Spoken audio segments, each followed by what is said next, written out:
like the steroid Olympics are for the big events. You know, track, swimming, maybe like water polo. But like, are you gonna get a team of guys on roids to play water polo against each other? I don't know. Wrestling, yeah. But I mean, it's like there's a lot of events that there's more events than not that you would probably do better on steroids. But it's like, how much better are you gonna do to where like, even if that's really what makes or breaks the steroid Olympics. Is if your star guy got 4th place in the regular Olympics, he's on fucking crazy amounts of steroids, and he still can't even come close to matching Michael Phelps' average fucking 200 fly time. You know, it's fucked. Style world record. I'll come on board as their first athlete. I'll juice to the gills and I'll break everything in 6 months.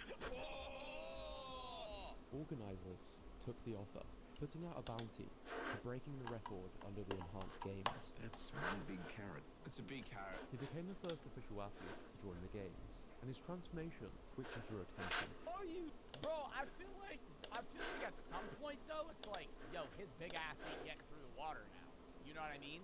Like, he's fucking, bro, in this left picture, he looks like he could be like 6'3", 190. This right pic, he looks like he'd be 240. I feel like whatever he gains in muscle, now he's just dragging fucking weight, you know? Like, is he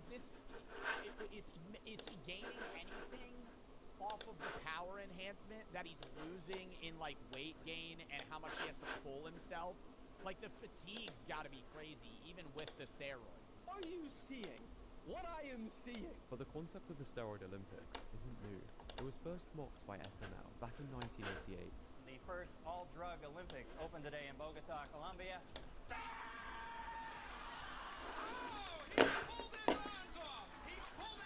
The man who turned this into a reality was Aaron D'Souza, who identified it as a lucrative business opportunity. I feel like there's one good one good SNL skit every like 15, 20.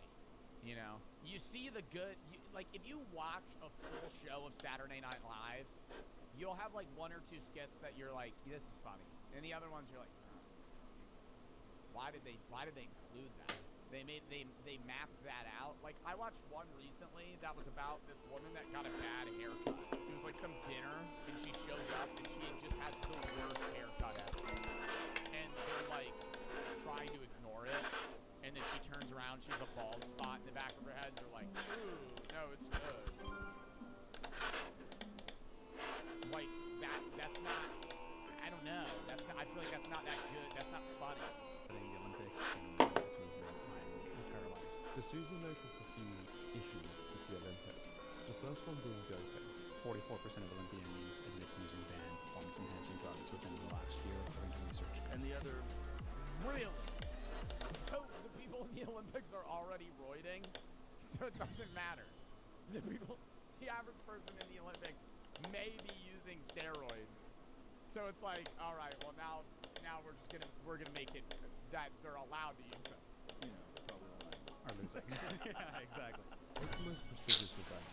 Spring. Why do they use steroids? Because they're gonna get better, bigger, faster, stronger. Less steroids, it basically fast track progress, and the limiter that we have is now twofold. Like that's the problem, that a lot of jobs that are probably watching my stream right now that are 16 to 20 go, wow, steroids seem awesome, right? Because on the surface level, you're gonna get way more jacked. You're gonna get a lot fucking leaner. You're gonna feel a lot stronger. Like, so on some level, like, it seems like the backside is like, you might have erectile dysfunction in your 20s. You might have heart attack by your 20s. You might have low testosterone for the rest of your life after you get off. And when you do get off, you might lose all the progress that you had previously. Right? Like, you had acne. Like, roid rage, I think, is kind of, like, miscommunicated. Roid rage exists, but it's like, I think a lot of people say, if you take steroids, you're just going to be an angry fucking soul that's incapable of holding down your emotions. And like, what's his name? He wears a hat. He's curly black hair. Oh my god. I'm literally staring at his face right now. He's big right now. He's like Sam Sork. Sam Sork, nice guy. You know, like, I don't think that's, you know, that's a guy that kind of shows, hey, like, roid rage exists, but it's not something that's, like, prevalent in every person. But even then, it's like, it's just health problems, man. That's the worry that we're gonna have. A lot of people that do use steroids that might not advocate for them, you know, kind of are your role models in the steroid space, also have enough money from their influencing work and professional, you know, like, jobs that they're able to pay doctors what they do in a very meticulous way. Like these guys that are professional bodybuilders that use steroids, doctors to tell them what they should and shouldn't take, what their cycle should and shouldn't be, versus you who's just shoving a needle in your own ass in your fucking back. Some shit you found from a guy at your Planet Fitness. That's like,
that's what it is.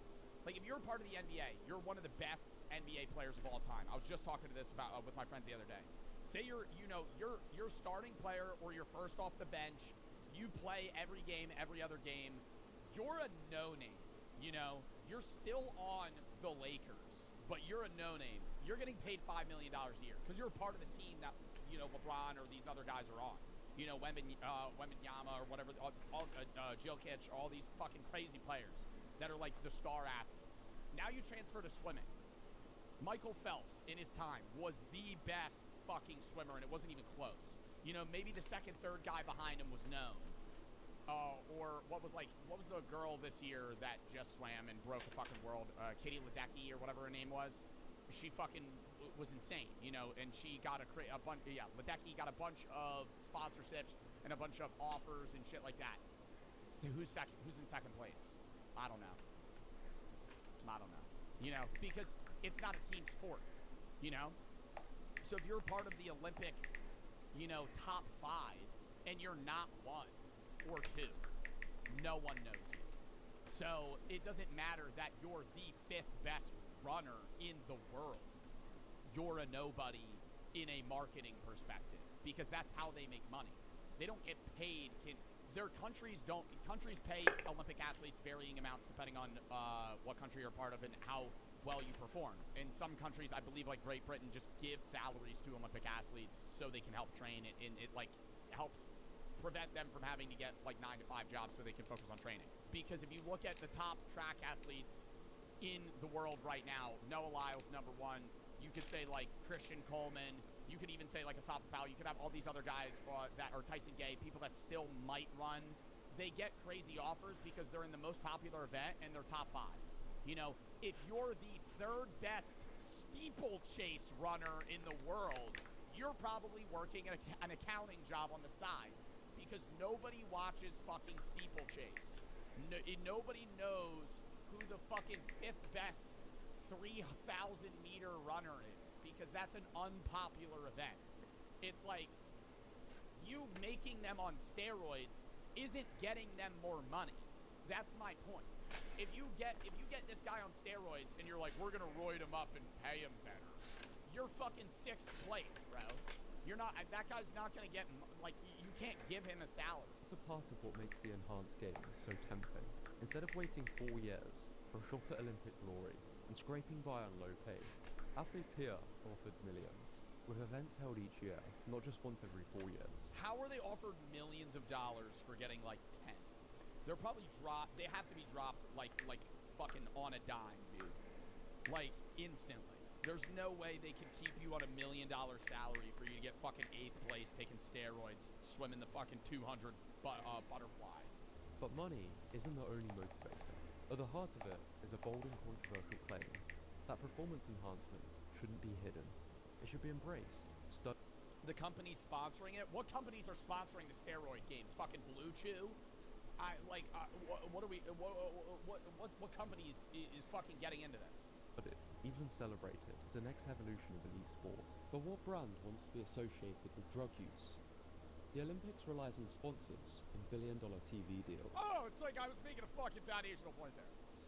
The enhanced games, they're uploading everything online for free. Because the real business isn't broadcasting, it's pharmacology. The same drugs used by the... Oh my god, no! Wait, the substance? Oh my god, wait, no, gold mine, the fucking companies that make the drugs these guys are taking are probably the ones that are paying for this. Holy shit. Because then you go, that guy just ran fast as fuck, I want to look like him. I'm gonna go fucking take whatever he's taking. Will soon be sold to the public. You take steroids? I do not take steroids. If there are like subsets of all these people that think I take steroids, I am 176 pounds. If you think I am on steroids, I take steroids, I'm 6'1", 176 pounds. If you think I am on steroids, you are